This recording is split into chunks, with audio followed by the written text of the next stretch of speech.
예, 오늘은 소아 노인의 면역에 대해서 말씀드리도록 하겠습니다. 어, 오늘 2시간에 걸쳐서 태아, 그다음에 신생아, 그다음에 소아 노인의 면역의 특성에 대해서 말씀을 드릴 거고요. 여러분들은 어, 전체적으로 일생 동안 면역 기관이 어떻게 발달하고 성숙하고 태아하는지를 이해하고 설명할 수 있으면 좋겠고, 또 각 시기별로 그 특징들에 대해서 말씀을 할 수 있었으면 좋겠습니다. 이제 태아, 신생아, 소아, 노인 뭐 면역이 다 따로 있는 게 아니라 한 개체 내에서 그 면역계들이 다 성숙하고 그다음에 태아하고 뭐 기능들을 하고 이러는 것들이죠. 그래서 보면 태아는 뒤에는 주로 뭐 조혈 작용 때 면역 기관이 성숙되거든요. 그래서 어떻게 형성되고 성숙되는지, 그다음에 태아기 때 이제 면역관용 수립이 굉장히 중요한데요.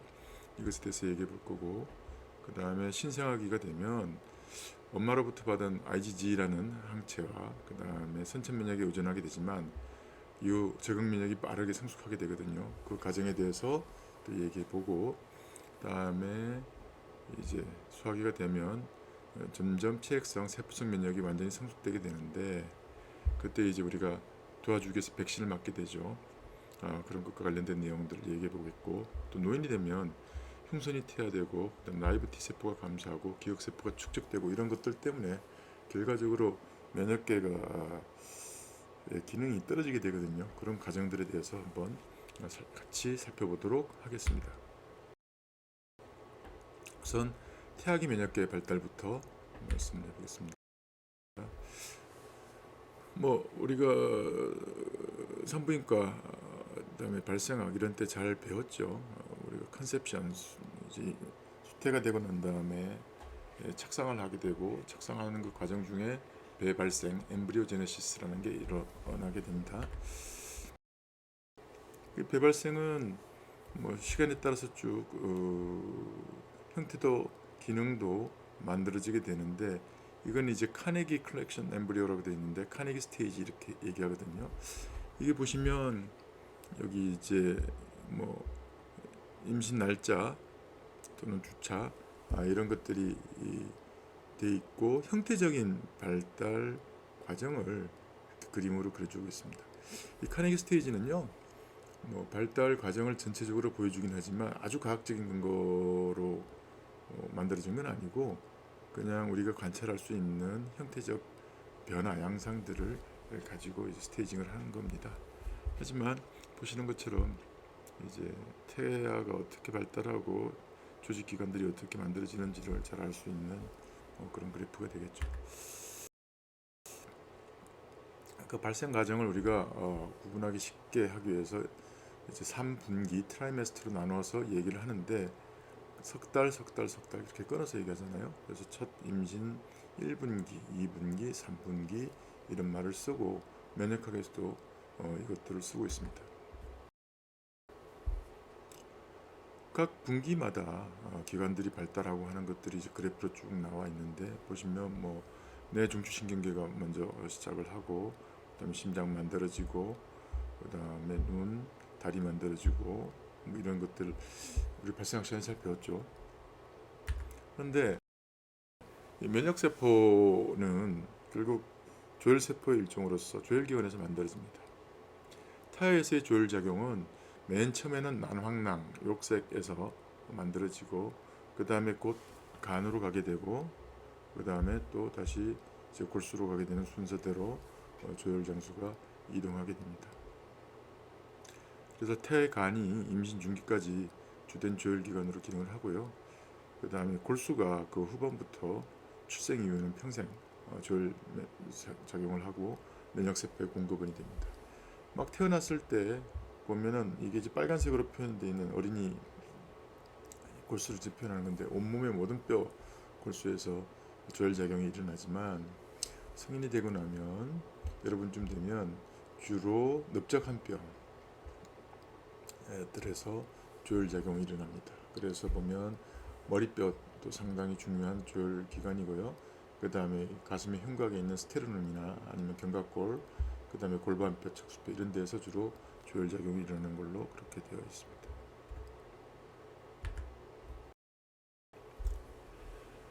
이런 조혈작용과 함께 아까 말씀드린 것처럼 면역세포들이 함께 이제 만들어지게 되는데, 이런 면역세포들은 조혈줄기세포에서 만들어지고요. 주로 이제 림프국의 세포, 그 다음에 골수국의 세포 이렇게 분화되게 됩니다. 그래서 임신 4주 6주차 되면 헤마토포이틱 스템셀 HSC라고 하는 스템셀에서 이제 간으로 이동을 하게 되고, 그 다음에 22주차까지 주된 조혈기관으로 이렇게 작동하게 되는데, 임신 8주차 흉선, 그 다음에 임신 70, 80에서는 골수에 이런 헤마토포틱 스템셀이 정착되는 것들을 확인 관찰할 수가 있어요. 임신 3분기 동안 간에서 조혈작용이 감소하고 출생 직후는 중단되는 걸로 되어 있고, 그 다음에 비장을 림프셀 폐여방 같은 이자 림프 조직에서도 발견이 되기 시작합니다. 그거 이제 그림으로 그려놓은 내용들인데, 이거는 이제 그 조혈 모세포로부터 만들어진 정부세포들이나 아니면 면역세포들이 어느 시기에 어디에서 발견되느냐 뭐 이런 얘기들을 그래프로 그려놓은 건데요. 아까 말씀드린 것처럼 면역세포들이 골수계 세포, 그다음에 림프계 세포 이렇게 나눠져 있고요. 보면 임신 초기부터 거의 많은 세포들이 이제 발견되기 시작합니다. 그래서 세컨드 트라이메스터가 되고 나면 거의 대부분의 세포들이 이제 발견되고요. 그 다음에 서드 트라이메스터가 되면 뭐 별 차이가 없고 이제 그렇게 되고 이제 출생을 하게 되죠. 그 골수세포 또는 이제 림프계 세포들이 이렇게 만들어지고 성숙되는 과정 중에 보면 밑에 establishing tolerance라고 되어 있죠. 톨러런스가 이제 관용이라고 하는 건데, 이게 임신 중에 이 관용이라는 게 굉장히 중요해요. 왜냐하면 이따가 말씀드리겠지만 엄마한테 태아는 이물질이거든요. 또 태아 입장에서 봤을 때 엄마가 좋긴 하지만 또 거부 반응을 일으켜야 될 이물질이에요. 그래서 둘이 서로 싸우면 임신이 유지가 안 되거든요. 그래서 면역 기능이 능동적으로 억제되는 과정들이 있습니다. 그런 것에 대해서 이제 말씀을 해볼게요. 태아의 면역은 기본적으로 선천 면역이 중요한 역할을 하는데, 우리가 선천 면역을 innate immunity 이렇게 얘기하죠. 그래서 선천 면역을 담당하고 있는 세포 중에서 가장 중요한 게 어떤 것들 있죠? 이제 탐식 세포들 있잖아요. 그중에 이제 마크로파지 이런 게 있는데, 이미 임신 3, 4주차에 욕색에서 발견이 되고, 그 다음에 임신 7, 8주차에는 간에서 발견이 되는데 그 기능이 완전하지는 않아요. 그 다음에 모노사이트는 이 마크로파지의 정부세포가 되죠. 임신 2개월 때 혈액에서 고농도로 발견이 되고, 이유는 이 간에서 활발한 조혈작용의 결과로 인해서 이렇게 이제 발견되는 걸로 되어 있고, 이후 지속적으로 양도 늘고 탐식 능력도 늘고, 그 다음에 항원 제시 능력도 활발히 증가되어 가면서 성숙해 가도록 되어 있죠. 그 다음에 호중군 뉴트로필, 이건 이제 그래뉼로사이트라고 우리가 불리는 것 중에서 한 종류인데, 임신 31주차까지는 단핵구에 비해서는 혈중 농도가 상대적으로 낮은 채로 유지가 되는데, 임신 31주차 이후에 점차 증가하기 시작하는 게 이제 발견됐어요. 그리고는 그러니까 이제 임신 20일부터 한 32주차 이쪽도 되면 호중부의 기능이 그렇게 성숙하지 못한 걸로 되어 있는데, 뭐 증거들이 보면 부착 분자들이 좀 낮다든지 아니면 화학 조성이 제한이 있다든지 어쨌든 기능적으로는 약간 정상에 못 미치는 그런 형태들을 가지고 있습니다.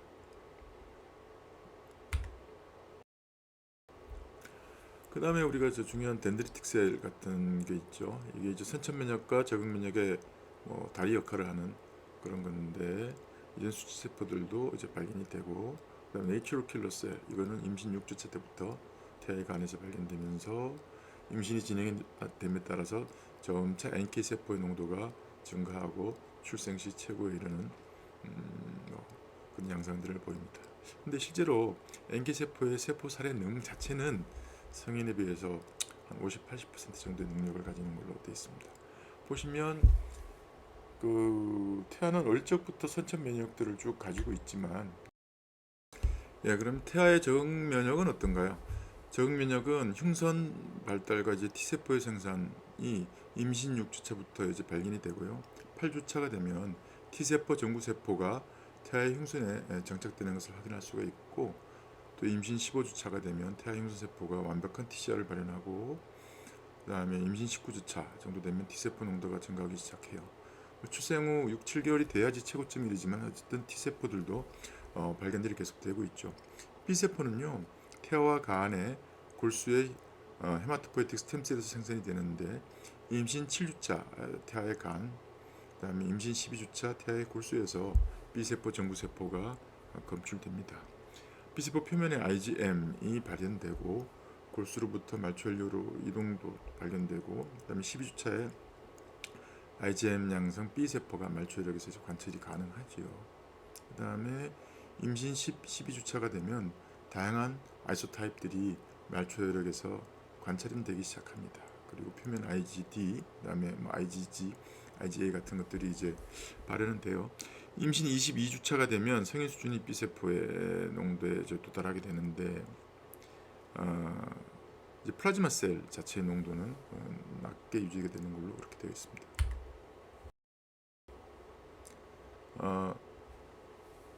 그 항원 특이 항체 반응은 어떻게 되느냐? 태아는 그 항원의 특이한 항체 반응을 시작할 수는 있지만 성인에 비해서는 낮은 강도의 반응을 보이고 있고요. 그 다음에 항체 반응도 항원의 종류에 따라서 다른 양상들을 보이는데, 뭐 성인에서도 그렇지만 단백 항원에 대해서 더 나은 반응을 보이죠. 그 다음에 생후 2년 되어야 탄수화물 항원에 대한 항체 반응이 성숙 수준에 도달하게 됩니다. T세포 면역은 어떤가? 미성숙하죠. 그래서 보통 이제 적응 면역은 태아기에 억제돼 있다 이렇게 이제 얘기를 하는데, 이거는 이제 태아 모치 면역 반응의 조절 기전에 의한 걸로 추정을 하고 있고요. 이런 면역 반응의 억제는 결국 아까도 말씀드린 것처럼 엄마한테 보면 아기가 태아가 포린바디거든요. 그래서 거부 반응이 일어나지 않도록 하는 뭐 생리적인 기전의 하나로 이렇게 생각되고 있고, 그래서 보면 이제 태아 대식세포가 저반응성이고 수용성 염증 매개물질 농도도 낮고, 그리고 TH 반응이 대체적으로 억제되어 있고 TH2 반응이 상대적으로 활성화되는데, 어쨌든 이걸 우리가 능동적 반영 액티브 톨러런스로 설명할 수가 있어요. 이제 조금 얘기를 해보면 우리가 뭐 항원 중에 이제 이식 항원은 자가 항원, 이건 자기 몸에 있는 항원이죠. 그 다음에 동종 항원, 이거는 같은 종인데 이식하는 경우가 있어요. 예를 들어서 우리가 내 피부를 잘라서 내 피부 다른 데 이식하면 그 자가 항원 이식이지만, 다른 사람의 피부를 내 피부에 이식한다거나 아니면 뭐 신장을 받아다 이식한다 그러면 우리 동종 항원 인식이 되죠. 그 다음에 화상 환자에서 예전에 쓴 것처럼 돼지 피부 일부를 임시로 이렇게 이식하는 그런 것들을 우리가 이종항원 이렇게 얘기를 하는데, 엄마한테 애기한테 엄마는 동종항원이에요. 그래서 충분히 거부 반응이 일어날 수가 있죠. 이게 이제 예전에 네이처에 나와 있던 건데, 결국 장기 이식도 동종항원 이식에 거부 반응이 일어나게 되고, 그런데 이제 임신 때 면역의 구조들을 이렇게 보면은 대체로 어떻게 되어 있습니까? 면역 기능이 억제되는 그런 여러 가지 현상들이 이제 발견되고 있다라는 걸 이제 논문으로 알 수 있죠. 그래서 정리를 좀 해보면 이게 이제 반동종성이라고 그러는데, 왜냐하면 애는 엄마한테서 유전자 절반, 아빠한테서 유전자 절반을 물려받았기 때문에 우리가 이렇게 알고 있는 그 MHC 분자들이 절반만 엄마 거고 절반은 아빠 거죠. 그러다 보니 반만 맞는 거예요. 거부 반응이 당연히 일어날 수가 있고, 이걸 막기 위해서는 면역 반응이 유지가 돼야 되죠. 그래서 뭐 태방 구조의 해박적 구조부터 시작해서 생학적으로 뭐 케모카인이나 이런 것들이 억제된다든지 이런 여러 가지 얘기들이 있고요. 그 다음에 TH1 반응이 억제되고 TH2 반응이 상대적으로 우세하고 이런 것들이 능동적 관용으로서 임신을 유지하기 위해서 중요한 역할들을 하고 있는 것 같아요. 그러다 보니 이게 이제 누구의 면역이 억제되고 있는 거죠? 엄마의 면역이 사실은 능동적으로 억제되고 있는 거고, 아기도 좀 그렇고 양쪽 다 그런데, 여성한테 임신이라는 게 굉장히 큰 이벤트이긴 합니다. 이 그래프가 뭐냐면 여기 이제 나이고요. 그 다음에 인플루엔자 1000명당 사망률을 그림으로 이렇게 그리는데, 보시면 이게 이제 뭐 유행성 독감이 있고 계절 독감이 있는데, 여기 보면 사망률이요. 여기 어린애들은 취약해서 잘 죽어요. 노인도 취약해서 잘 죽어요. 그런데 보시면 일반적으로 젊은 성인들은 건강해서 잘 안 죽거든요. 근데 유행성 독감 중에 이제 사이토카인 스톰 같은 것들을 내면 사망률이 좀 증가할 수는 있어요. 그런데 이걸 남녀를 갖고 얘기를 해보면 여자들의 사망률이 이렇게 올라가는 패턴들이 있습니다.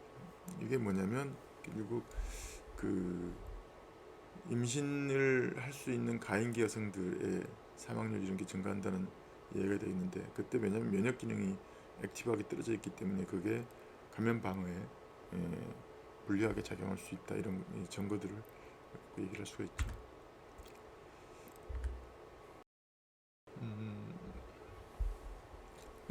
태아 면역 반응에서 적응 면역 반응에 대해서 계속 얘기를 해보면, 태아 면역 반응에서 사이토카인의 양상도 달라져서 보면 그 인터페론들은 타입 1 인터페론 같은 것들은 양이 좀 줄어져 있고, 그 다음에 인터루킨 12, 1베타, 6, 23 같은 것들 좀 증가하고, 항염증성인 IL-10의 농도도 좀 증가돼 있고 이렇게 돼 있죠. 그래서 정리를 해보면 태아기의 적응 면역, 또 티스프 면역은 전신적으로는 미성숙 억제 상태이지만, 그 다음에 장, 또 일부 조직 이런 데서는 매우 활발한 성향을 보이는 그런 세포들도 발견이 되고 있거든요. 그래서 완전히 뭐 미숙한 시스템이라기보다는 조직적으로 특이적으로 부분 성숙되고 어떤 데는 억제되고 액티브하게 조절되고 있다, 이런 얘기들을 할 수가 있습니다. 자, 태아기 면역 반응은 기본적으로는 선천 면역에 의존을 하게 되고요. 그 다음에 흉선 비장 림프절, 장관 연간 림프 조직, 뭐 1, 2차 림프계관 다 임신 중에 이미 형성이 돼 있고, T세포, B세포는 다 기능적으로 이렇게 형태적으로는 모양을 갖추고 있지만 면역 기능이 강하게 억제되어 있는 양상들을 보이고 있고, 그게 이제 태아 모체 면역 반응을 유지하기 위한 거라는 거죠. 그러다 보니 결국 태아의 면역 반응은 기본적으로는 선천 면역에 의존하게 되어 있고, 적응 면역은 완전히 성숙되지 않았다는 표현, 성숙되지도 않았지만 또 필요에 의해서 억제되고 있기 때문이다, 이렇게 이제 얘기할 수 있어요. 그러다 보니 이제 태내 감염이라는 게 있을 수가 있잖아요. 우리가 이제 엄마 뱃속에 있을 때도 감염은 일어날 수가 있거든요. 그렇게 되면 이 감염의 결과가 어떻게 되느냐에 대한 연구들이 쭉 있는데, 출생 전 감염이 되게 되면 일단 태내 환경이 무견 상태인지에 대한 논란들이 좀 있어요. 그래서 몇몇 연구들에서 보면 그 양수 같은 걸 떼고 이제 뭐 태변 이런 거를 검사해 가지고 미생물들이 많이 있다, 뭐 이런 얘기들도 있었습니다. 그리고 그런데 이제 태내 감염이 또 조산 프리텀 버스의 주요한 원인이기 때문에 이게 문제가 되고 있는 거죠. 왜냐하면 미생물에 대한 염증 자체가 태아에서 여러 가지 병들을 일으키거나 아니면 조산을 일으키거나 이럴 수가 있었기 때문이죠. 조산은 특히 원인을 잘 모르지만 그 중에 하여튼 알려진 게 하나가 감염이고, 그래서 이게 그러면 태내에 뭐 어떤 미생물들이 있는 것이 이 조산의 원인이 되고 그 다음에 안전한 임신을 유지하는 데 도움이 되냐 뭐 이런 얘기들이 있었는데요. 최근 연구 결과에 의하면 이제 과거에 이제 태내 환경이 완전 무균이라고 얘기했었지만 그 차세대 뭐 유전자 연구설 분석 이런 것들을 도입한 다음에 태반, 양수, 태변 같은 데서 약간의 미생물들이 발견은 됐었거든요. 그런데 이게 나중에 보니까 오염이라는 거죠. 그래서 태반 마이크로비옴 존재는 요새 부인되고 있고요. 그러니까 다시 거의 완전한 무균 상태다라는 걸로 이제 돌아갔고 극저량 일시적으로 노출되는 거고 그리고 우연히 노출되는 그 세균들에 의해서 이제 조산이 일어날 수 있다 이런 식으로 이제 내용 정리는 이제 되어 있어요.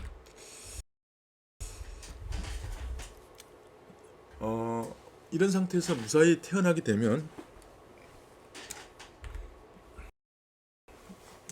이제 신생아가 되는 거죠. 신생아는 감염에 취약해요. 왜냐하면 말씀드린 것처럼 태내에서는 T세포, B세포가 있긴 하지만 제한된 항원 노출, 그 다음에 미생물들이 거의 없는 상황이기 때문에 면역 기억도 없고, 그 다음에 염증성 반응은 억제되어 있고 이렇기 때문이죠. 그러다 보니 딱 태어나고 나면 선천 면역이 면역을 담당하게 되고요. 그 다음에 하지만 그럼에도 불구하고 신생아 혈장에서는 성인 수준의 IgG가 발견이 됩니다. 이게 왜 그렇죠?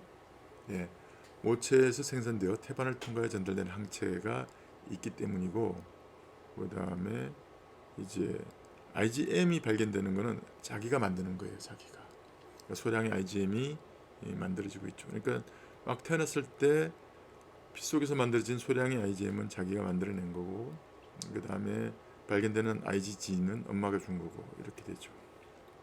하지만 출생 후에 계속 그러니까 항원에 노출됨에 따라서 세포 면역, 재핵성 면역이 계속 성숙해가기 시작합니다. 사실 결론 그래프인데 보시면 어쨌든 정상적인 애는 출생하고 나면 항원 자극에 대해서 정상적인 T세포, B세포 면역 반응을 발달시킬 수 있죠. 더 이상 이제 뭐 엄마와의 거부 반응 이런 거 고민할 필요가 없는 상황이 되니까. 그리고 신생아는 모체로부터 획득한 면역 글로빈을 가지고 있고요. 그 다음에 하지만 모든 타입의 항체가 다 전달되는 건 아니고 IgG만 선택적으로 전달된다고 말씀드렸죠. 그리고 이제 그람 양성균, 바이러스에 대한 항체는 이제 충분히 전달받아서 면역성을 어느 정도 가지고 있는데 일종의 수동 면역이에요. 그런데 그람 음성균에 대한 항체는 충분히 전달을 못 받습니다. 이게 왜 그러냐면 엄마도 그람 음성균에 대한 항체, IgG 항체를 많이 갖고 있지는 못해요. 왜냐면 이 그람 음성균의 특수성 뭐 이런 것 때문에 그래서 임질, 백일의 장티푸스, 이질, 콜레라, 대장균 이런 거에 대해서는 이제 면역이 충분치 않은 걸로 그렇게 되어 있어요. 어떻게 되겠습니까? 그래서 그람 양성균 감염은 임신 초기에 어느 정도 막아주는데 그람 음성균에 대해서는 계속 애들도 감염에 노출되면 감염될 수 있다 이런 거죠. 이 그래프 보시면 출산 후 혈중 IgG 농도인데 보시면 이렇게 출생 때 올라갔다가 이게 더 이상 만들어지지 않으니까 점점 떨어지게 되죠. 그리고 아이들은 항원에 노출됨에 따라서 자기가 만든 IgG가 이렇게 올라가는 그런 양상들을 가지게 됩니다.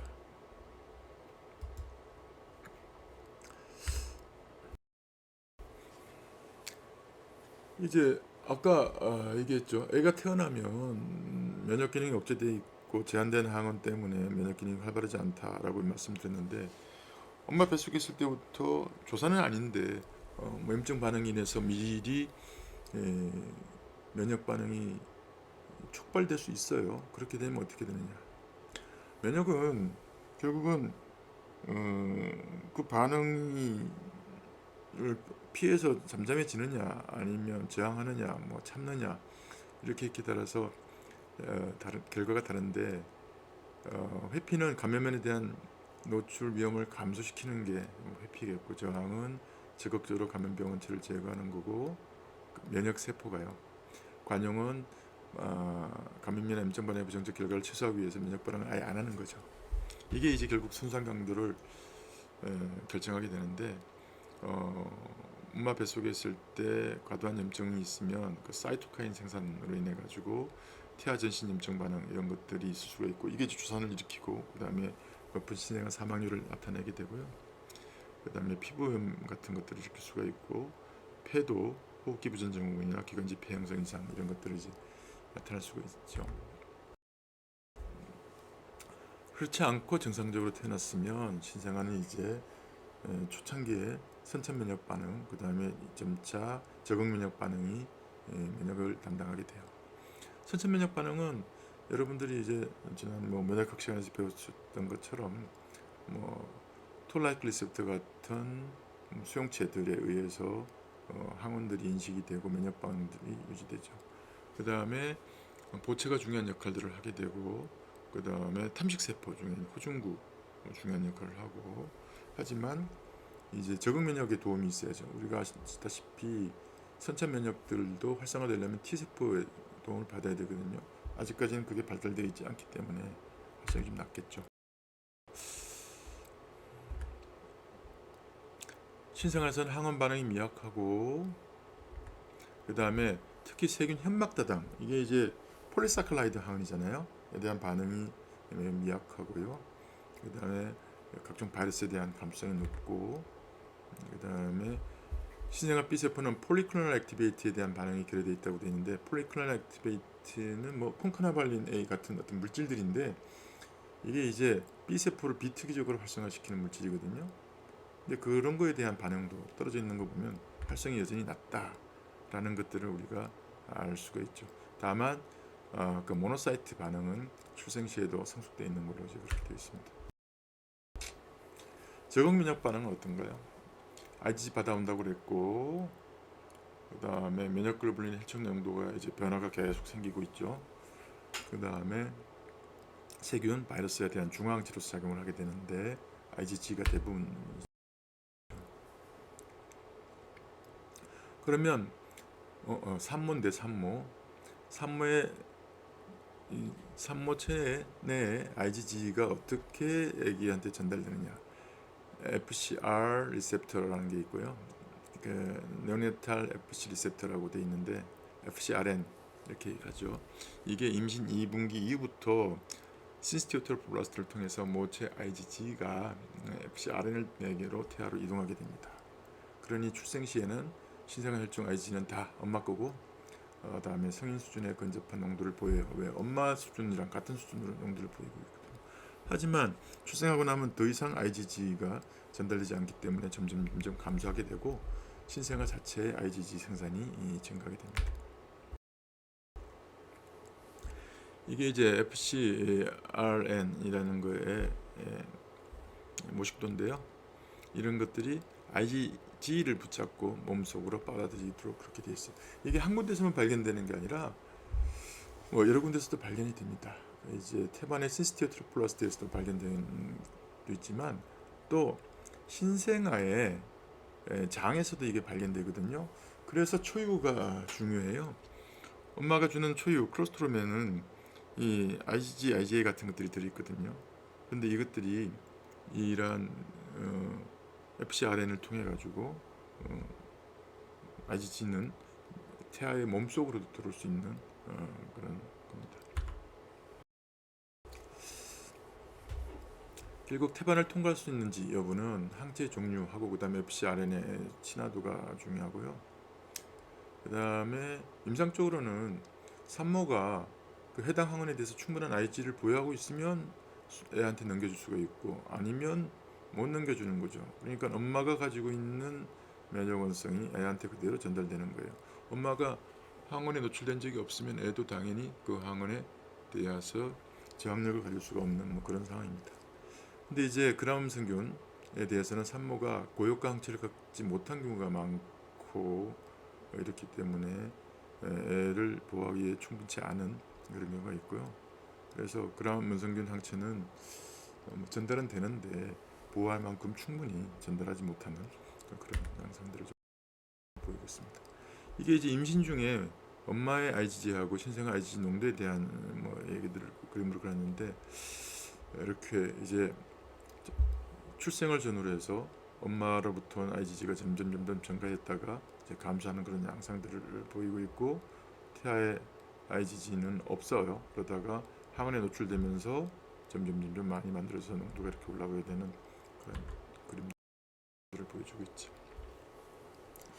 이 엄마로부터 태아에게 이 IgG가 전달된다는 게 좋은 일인데요. 어떤 때는 병의 원인이 되기도 해요. 그게 이제 태아 저하고증 들어보셨죠? 에리스로블라스토시스 피탈리스라는 건데, 이게 뭐냐면 이제 엄마는 RH 마이너스예요. 근데 아기는 RH 플러스예요. 그러면 엄마 뱃속에 뭐가 생기죠? RH 플러스 항원에 대한 IgG가 생기는 거지. 그게 태반을 타고 애한테 가면 애가 임신 유지가 안 되게 되는 그런 양상들을 보여요. 그럼 처음부터 엄마가 IgG를 가지고 있냐? 그건 아니거든요. 첫 임신 때는 보통 괜찮다고 합니다. 그런데 이제 출산을 겪으면서 아기의 항원에 대해서 엄마가 감작되기 시작하고 항체가 만들어지다 보면, 그 다음에 두 번째 아기 때부터는 어떤 일이 벌어지냐면 애가 죽어서 나오게 되는, 공격을 받는 그런 이제 일들이 벌어지게 되죠.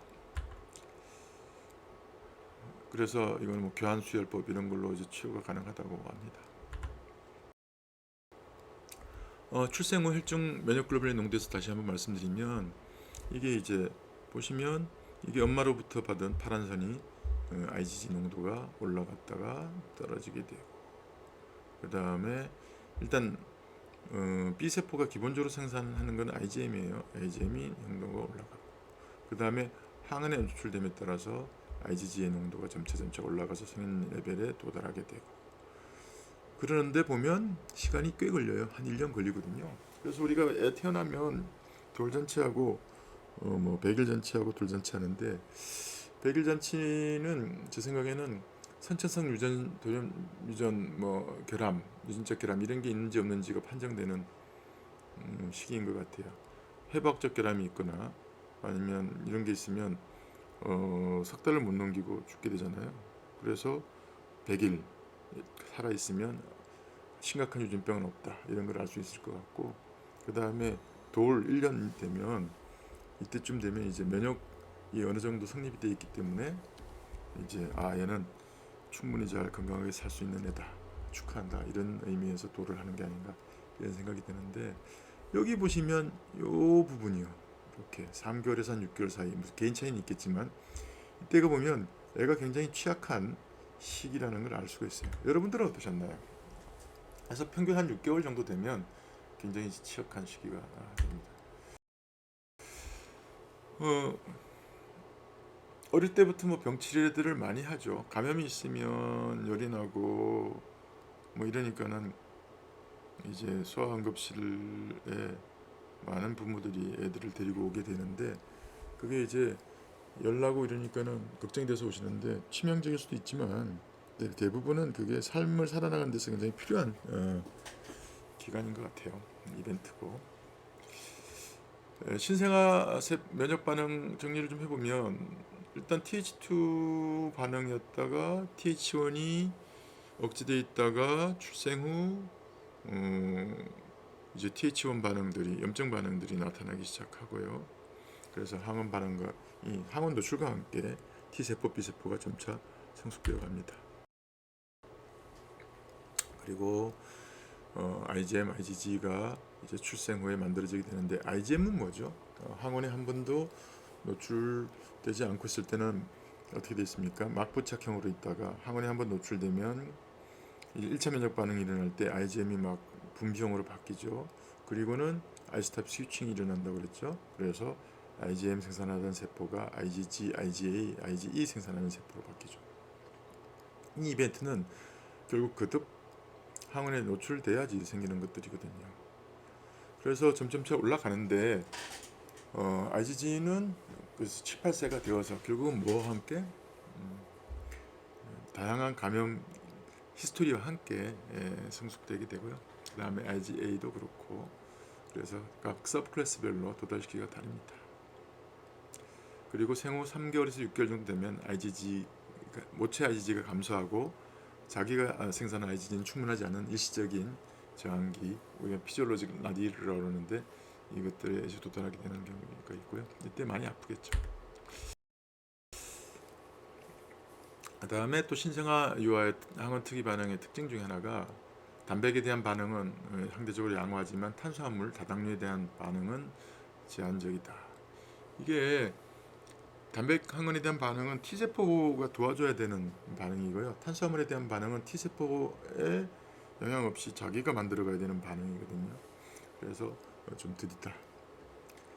그 다음에 정상적으로 태어나도 2세 이전에는 순수 다당류 항원에 대한 효율적인 항체 반응을 일으키지를 못한다.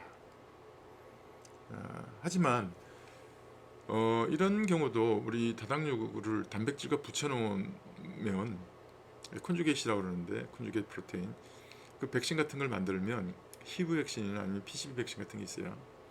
헤모플러스 인플루엔자 백신이나 아니면 뉴모코쿠스 백신인데 면역 반응을 유도할 수가 있어서 예방 접종에 쓰죠.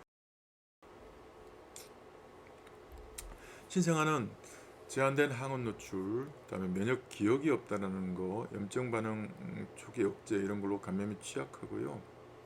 선천 면역이 처음엔 주된 방어를 담당하다가 이후 적응 면역이 그 자리를 채워가면서 빠르게 적응하게 됩니다.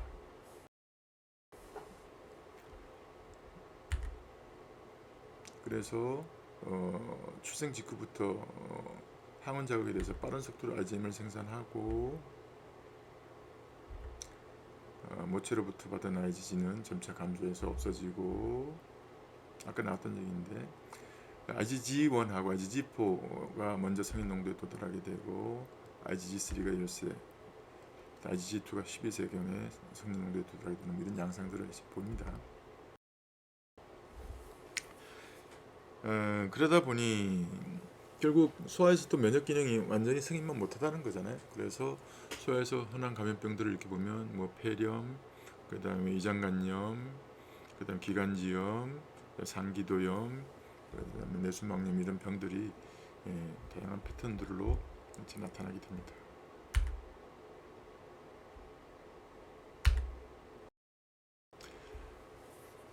소아에서 흔한 감염성 감염병하고 이제 그 면역 기능을 보면 폐렴, 위장관염, 기관지염, 상기도염, 뭐 무균성 수막염 이런 것들이 소아 입원의 상당수를 차지하게 되고 그 다음에 신생아 영역에는 헤르페스 심플렉스 바이러스, 그 다음에 바리셀라 조스터 바이러스, 세균성 수막염 이런 것 특정 병원체에 대한 감성이 특히 높고 이게 이제 면역 기능이 제한되어 있거나 그 다음에 완전히 활성화되지 않기 때문에 그런 거고요.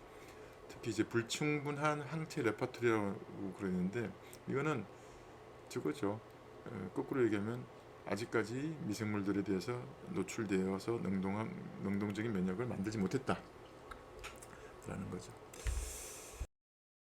그래서 어떻게 됩니까? 예방 접종을 하게 됩니다. 이거는 이제 2025년도 예방 접종 일정표인데 우리나라 거죠. 보시면 여기 HEP 이거 잘못된 것 같죠?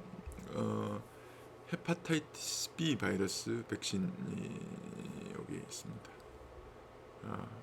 먼저 맞게 되고 그 다음에 BCG를 맞게 되고 이렇게 해서 처음 2개를 병원에서 이제 맞고 나오게 되고요. 그 다음에 점차 개월수에 따라서 이렇게 맞도록 되어 있습니다. 헤파타이티스 B 바이러스 백신도 1차, 2차, 3차로 맞게 되어 있고 BCG는 한번 맞고 DTP는 1차, 2차, 3차 뭐 이렇게 맞게 되는데 보통 우리가 저 백신 중에서 생백신은 한 번 맞고 끝나는데 사백신이나 성분 백신 같은 것들은 여러 번 맞게 돼 있어요. 왜냐하면 그 면역 반응이 충분히 유발시키지 못하기 때문에 이제 그런 상황입니다. 동시에 보면 한꺼번에 그냥 다 맞게 하면 될 것 같은데 이렇게 기간들이 쭉쭉 있잖아요. 이유가 뭐겠어요?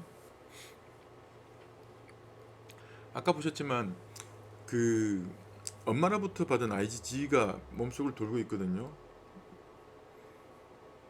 그러다 보니 만약에 임신 초기에 항원을 낳아주면 그 항원을 이 엄마로부터 받은 항체와 결합해가지고 중화 반응이 일어나서 소용이 없어지는 일들이 벌어질 수 있어요. 그래서 이 예방접종 일정표는 상당히 경험적으로 언제 나오면 문제가 없고 효과적으로 항체 유도가 되고 하는 것들을 찾아가지고 만들어 놓은 표가 되겠습니다.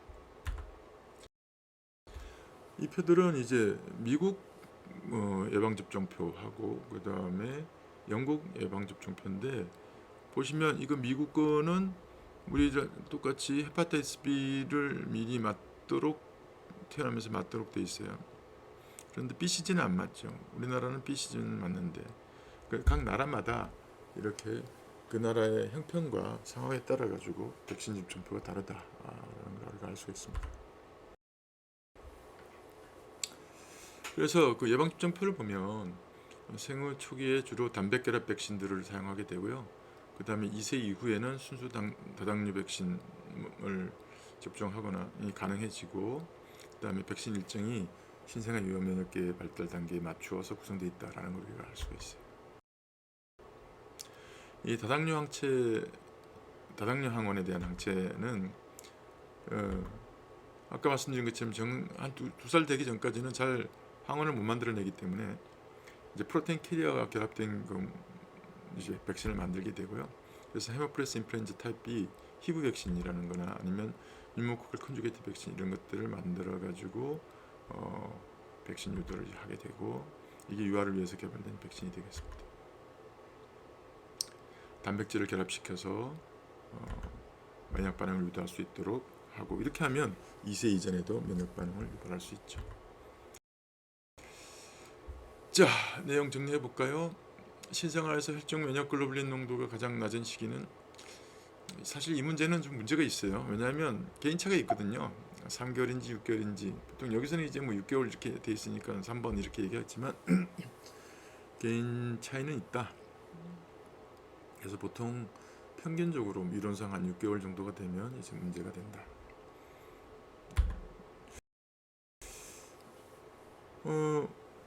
아까 왜 100일 얘기, 돌 얘기 했지만, 이 아기가 태어날 때 사실 면역 기능이 선천적으로 결핍이 되어 있을 경우가 있어요.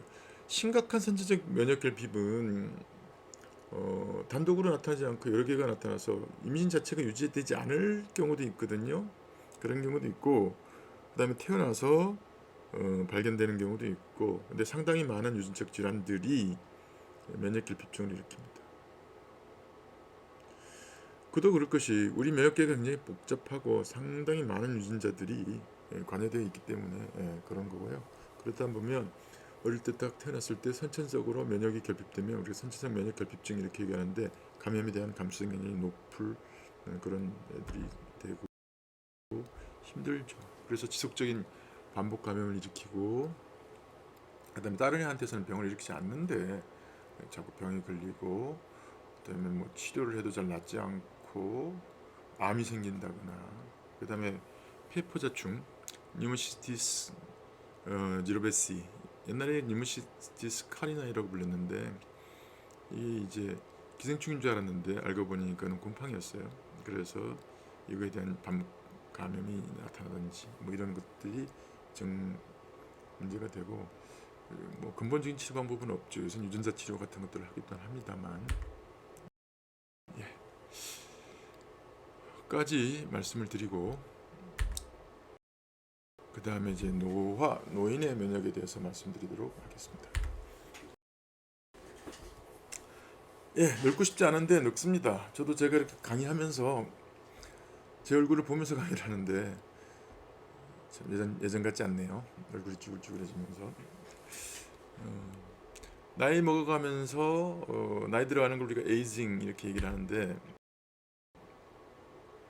이 에이징도 속도에 차이가 있는데, 일단 유전적 배경에 따른 차이가 있지만 또 동시에 같은 유전자를 갖고 태어나도 노화 속도가 다를 수 있다라는 것도 또 논문으로 발표됐어요. 쌍둥이 유전자를 가지고 이렇게 한 에피제네틱 스터디를 해보면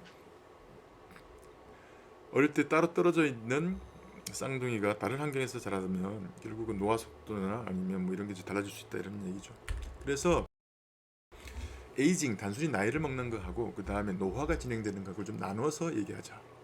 이런 얘기가 있어서 나이 먹는 건 에이징이고 그 다음에 늙어서 몸이 쇠약해지는 것을 우리가 시네센스 이런 말들을 써서 구분해서 쓰기도 합니다.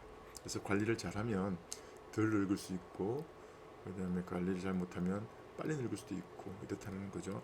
면역도 마찬가지거든요. 예, 면역계도 마찬가지로 노화라는 게 이제 시작되죠. 그래서 면역계도 노화는 사실은 발달 과정의 연장이죠. 그러니까 사람이 태어나서 성숙되고 살다가 늙어서 죽는 게 당연한 삶의 한 증가인데 노화가 진행됨에 따라서 우리가 질병이나 질환의 위험도가 증가되는데 그 이유가 뭐냐면 면역 기능에 문제가 있기 때문이다 라는 거죠. 노화가 진행되면 감염에 대한 감수성이 증가하고 자가면역성 질환도 증가하고 종양 발생률도 또 현저하게 증가하게 됩니다. 그래서 사람들이 뭐에 주목하기 시작하냐면 바로 이 흉선에 이제 주목을 했는데요. 흉선은 T세포 교육기관이죠. 그래서 흉선은 어릴 때부터 이미 잘 발달돼 있다가 15세 이전까지는 최대로 발육돼 있고 그럼 중학생이네요. 그 다음에 한 30, 40g 정도 되고 그 이후에 사이즈도 작아지고 기능도 감소하고 그 다음에 내부 조직이 지방 조직으로 바뀌고 이런 변화를 겪게 됩니다.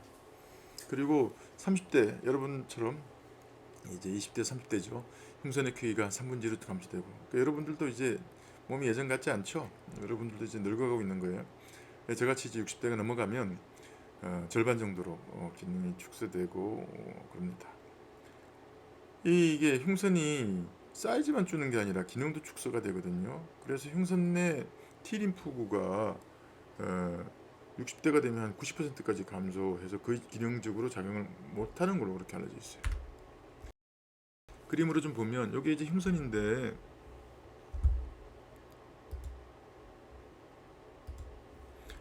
이렇게 생겼죠. 이 조직을 보면 이건 젊은 여러분이라고 합시다. 여러분들의 흉선 조직입니다. 뭔가 이제 면역세포 같은 걸로 꽉 차져 있죠. 그런데 이제 나이가 들면 이렇게 기름세포로 그 위치가 바뀌게 되고 T세포, 그러니까 사이모사이트라고 하는 흉선세포들은 그 숫자가 줄게 됩니다. 그걸 그림으로 이렇게 보시면 태어날 때부터 점점 흉선이 커지기 시작하다가 한 15세 정도의 최고치에 이르는데 그 다음에 점점 기름, 팻으로 바뀌고 그 다음에 기능을 못하죠. 제 나이가 되면 대부분이 기름으로 바뀌어서 쓸모가 없어집니다. 그러면 뭘 못하는 거죠? 우리가 말씀드린 것처럼 흉선은 T세포의 교육기관이라고 얘기했잖아요. 그래서 새롭게 만들어진 T세포가 선택 과정을 거치면서 자기가 반응할 수 있는 항원과 싸울 수 있도록 교육하고요. 그 다음에 그렇지 않은 자기 몸과 반응하는 T세포는 걸러내는 역할, 이런 역할들을 하는데 그 기능이 다 망가지게 된다라는 거죠. 그래서 면역 흉선 이론이라는 거를 이제 사람들이 내기 시작했는데 그게 옛날 얘기입니다. 1970년대 들어가면서 이제 로이 발포드라는 분이 면역 기능이 점차적으로 감소하고 노쇠가 진행된다라는 노화 면역 이론을 제시를 하고 그 다음에 동시에 우리 면역에서 가장 중요한 게 흉선이고 흉선이 쇠퇴하면 면역 기능도 떨어지고 면역 노화가 일어난다 이렇게 말을 했죠. 그 외에 알렌 골드스타인 같은 양반이 흉선이 정말 중요하다 이렇게 얘기를 했고 몰톤이라는 양반은 흉선 폐경이란 말까지 했어요. 폐경은 여자들이 나이가 들면 이상 menstruation을 안 하는 것처럼 흉선도 제 나이쯤 되면 한 60 정도 되면은 예상 기능을 못 한다. 이런 얘기들을 이제 하고 있는 거죠. 그래서 실제로 많은 증거들이 있어요. 그러니까 이제 노화가 되면 T세포의 생산이 지속은 되는데 그 양이 감소하고 여러 가지 활성들이 감소한다라는 증거들이 많이 나와 있죠. 그리고 동시에 암 발생이 증가한다라는 것들도 알려져 있고요. 그런데 이제 이거에 대해서도 요새는 조금 얘기가 복잡해진 게 볼포드 같은 분은 흉선이 정말 중요하다 이렇게 얘기를 했고 골드스타인 몰턴도 뭐 흉선 표현 있는 개념을 했지만 현재는 이것도 중요하지만 결국 그 노화는 그 외 유전, 대사, 염증, 환경이 복합적으로 작용하는 다인적 과정이다라는 것을 뭐 결론이 내고 있죠. 하지만 그럼에도 불구하고 결국 흉선이 면역계에서 굉장히 중요한 역할을 한다라는 것들은 여전히 유지되고 있는 편입니다. 자, 그 흉선이 그렇게 망가지면 우리 몸에 어떤 일이 벌어지고 되나요? 면역 노쇠가 옵니다. immunosenescence. 근데 이게 이제 하루아침에 오는 게 아니고 조금씩 B세포와 T세포의 변화가 축적되면서 오게 되는 거고요. 그래서 그 양상들이 보면 이제 T세포 기능자, 그 다음에 이게 이제 T세포 기능자가 보면 바이러스에 유도된 터미널 이펙터의 확장이 이렇게 되어 있는데 설명을 좀 해볼게요. 전체적으로 기억세포들은 증가할 수밖에 없어요. 그죠? 일단 항원에 노출되면 활성화되고 항원을 제거하고 그 다음에 기획세포로 변하죠. 그 기획세포는 남아있다가 똑같은 항원이 들어오면 다시 2차 면역 반응을 일으키고 더 많은 기억세포를 남기고 그렇게 되죠. 그러다 보니 우리 몸이 이 면역세포를 보관할 수 있는 몸은 한정되어 있는데 자꾸 항원에 노출되다 보면 그 기억세포들이 점점 특정 부분을 채워나가게 되는 거죠. 그렇게 해서 이제 우리 몸에 기억세포들은 많이 남게 되고 그 다음에 새롭게 만들어지는 세포들은 흉선에서 교육을 받아야 되는데 교육을 제대로 못 받게 되고 뭐 이렇게 되다 보니까는 새롭게 노출되는 항원에 대해서 싸울 능력은 떨어지고 옛날 거에 대한 기억들만 많이 가지게 되고 이런 양상들을 계속 보이게 됩니다. 그 다음에 CD4 포지티브 T세포, CD8 포지티브 T세포 다 그 기능들이 점차 감소하게 돼 있고요. 이런 것들이 쌓여서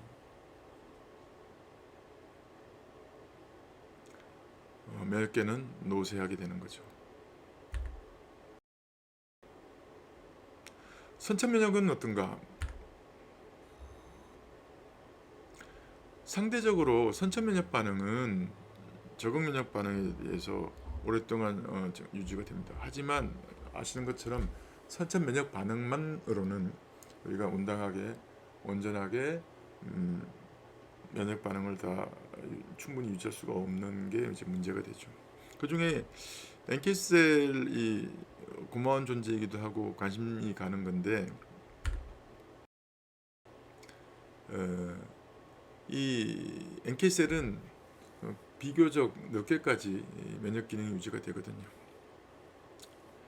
그래서 보면 이 면역계의 노쇠는 발달의 연장선상에 있지만 노화가 진행됨에 따라서 감염, 자가면역 질환, 종양 발생의 위험이 증가되는데 그 중에 이제 면역 노쇠가 있는가 하면 인플라메이징이라는 게 있어요. 인플라메이징 만성 저도 염증이라고 쓰는데 만성으로 진행되는 낮은 정도의 염증이 이 노화의 한 축을 담당하고 있다. 뭐 이런 얘기인데요. 흉선이 T하고 그 다음에 수 T세포 또는 나이브 T세포가 교육받아 나오는 게 이제 감소하게 됩니다. 그리고는 기억세포가 축적됩니다. 그러다 보니 새로운 항원에 대한 반응성은 저하되게 됩니다. 그 다음에 그러다 보니 레파토리 T세포와 B세포가 반응할 수 있는 항원의 종류의 수는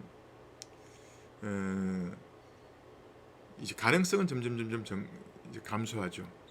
레파토리는 느는데 그 레파토리가 올드 레파토리라는 거죠. 우리 노래방 가면 수많은 노래들이 있는데 너의 레파토리는 뭐야 이런 거 묻잖아요. 그런데 이제 오래된 노래만 알고 새로운 노래 우리는 신곡 잘 모르니까 이러면 대응 능력이 떨어지죠. 네, 그런 것처럼 그렇게 되는 거죠.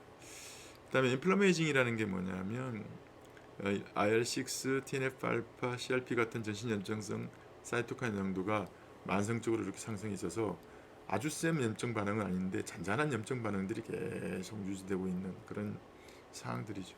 그게 함께 진행되면서 감염도 증가시키고 동맥경화도 일으키고 대사질환이나 종양위험성이 증가한다라는 논문들이 최근 들어 이렇게 나오고 있습니다.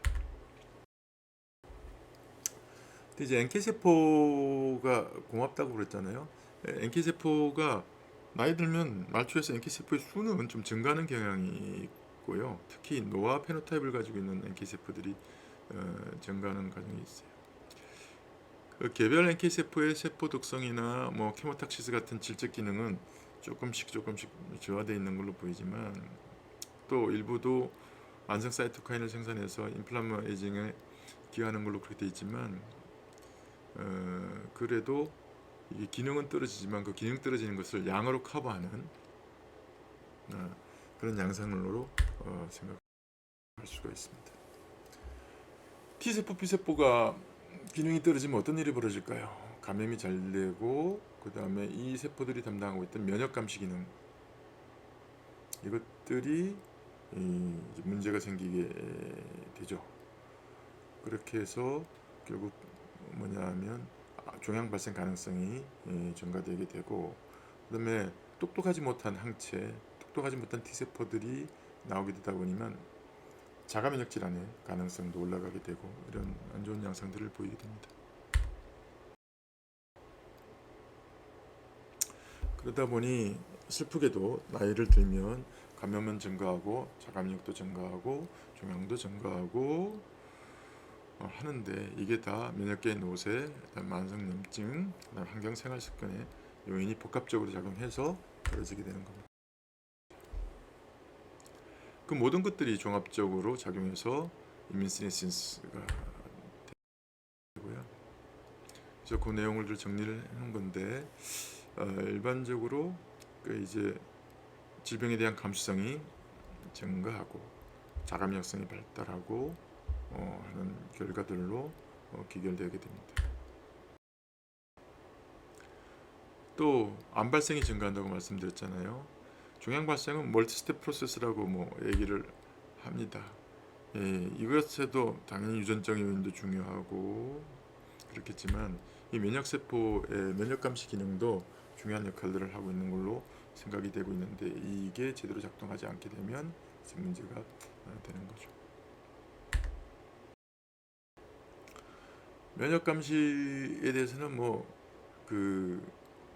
우리 몸에서 만들어지는 암세포들이 암특이 항원 같은 것들을 이제 만든다고 생각을 하지요. 그래서 그거를 면역세포가 감지해서 제거한다.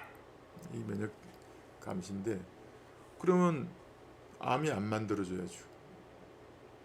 근데 그 과정을 우회한 것들이 암이 되는 거예요. 그러다 보니 무슨 얘기냐면 면역감시 기능이 살아있으면 암은 안 만들어지는데 면역감시 기능을 우회해서 발생한 암은 또다시 면역치료를 하기가 쉽지가 않아진다. 암특이항 같은 것들이 발굴되기가 쉽지 않기 때문에 이런 얘기들을 우리가 합니다.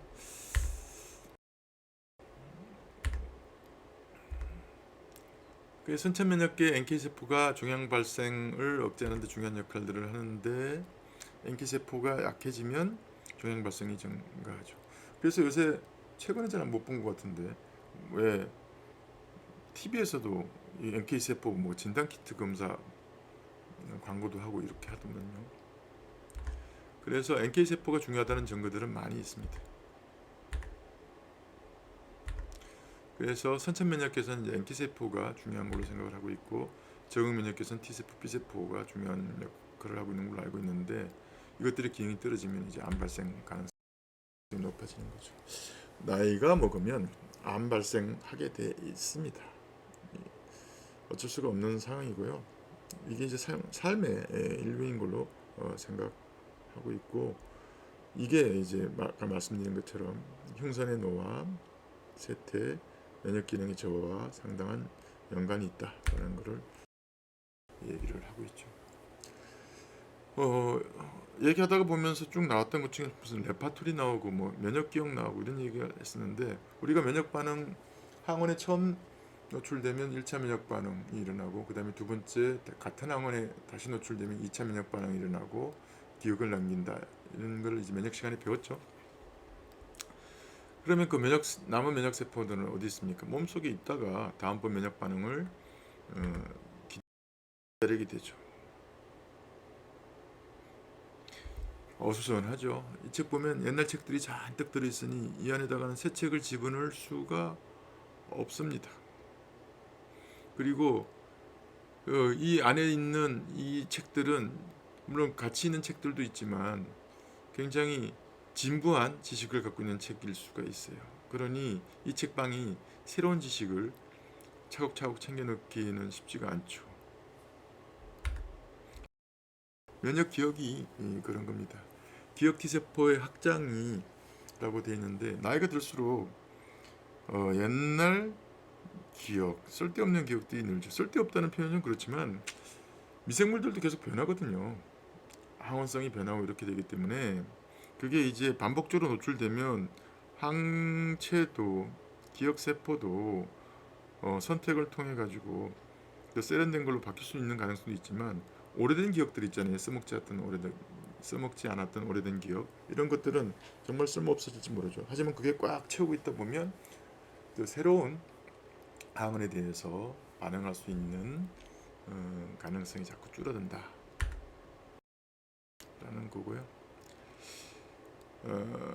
그런 결과들이 모여서 면역 노쇠가 일어나게 되고, 그 면역계의 노화는 총괄적으로 탐식세포든 NK세포든 같은 선천면역세포나 T세포, B세포의 노쇠들이 모여가지고 면역기능 저하로 이루어지게 되고, 노화가 진행됨에 따라서 기억은 증가하고 쓸 수 있는 새로운 항체 반응, 이런 것들은 안 만들어지고 하는 종합적인 결과로 인해서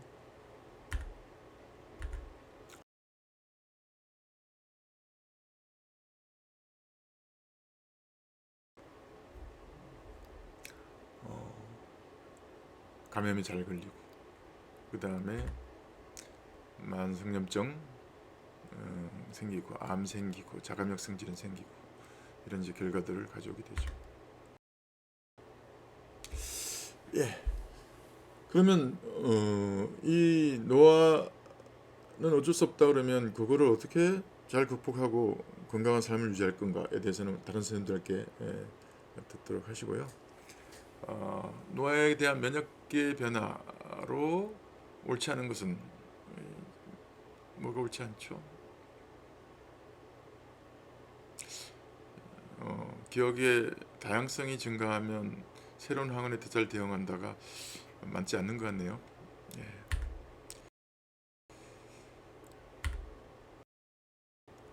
전체적으로 태아계에는 조혈 장소의 이동, 면역기관 형성, 태아 모체 관용, 제한된 면역 반응에 대한 얘기들을 했고, 신생아계에는 모체 IgG 의존성, 선천 면역 중심이다가 IgG 나디르를 3-6개월에 겪게 되고, 그 다음에 성인처럼 된다.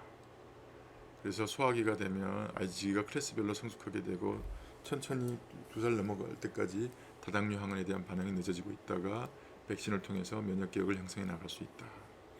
잘 살다가 노인이 되면 풍선이 퇴화되고 나이브 T세포 감소하고 기억 터미널 이펙트가 축적되고 임뮤니시네센스와 인플라메이징이 되면서 면역 기능이 억제된다 라는 것을 배웠습니다.